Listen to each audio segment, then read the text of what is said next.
Canada ప్రధానమంత్రి Justin Trudeau తన ప్రధానమంత్రి పదవికి అండ్ పార్టీ లీడర్ పదవికి రాజీనామా చేస్తున్నట్లు ప్రకటించాడు. తన లిబరల్ పార్టీ కొత్త లీడర్ని ఎన్నుకునేంత వరకు తాను తాత్కాలికంగా ప్రధానమంత్రిగా కొనసాగుతానని చెప్పాడు. కానీ 2017లో ల్యాండ్ స్లైడ్ మెజారిటీతో ప్రధానమంత్రిగా గెలిచిన జస్టిన్ ట్రూడో ఆ తర్వాత 10 సంవత్సరాల్లో తనకు తానే ప్రధానమంత్రి పదవి నుంచి రాజీనామా చేసేంత వరకు దిగజారడానికి కారణాలేమిటి? రీజన్ నెంబర్ 1, తను తీసుకున్న ఎకనామిక్ పాలసీస్ వల్ల దేశ బడ్జెట్ డెఫిసిట్లోకి వెళ్ళింది. ఇన్ఫ్లేషన్ 8%కు రేజ్ అయింది. రీజన్ నెంబర్ 2, కోవిడ్-19 పాండమిక్ని సరిగ్గా హ్యాండిల్ చేయలేకపోవడం.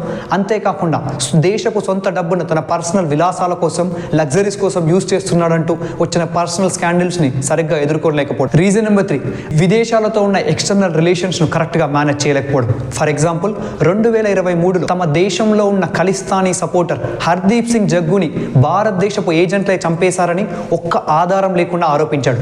ప్రపంచ స్టేజ్పై భారత్ను అవమానించాడు.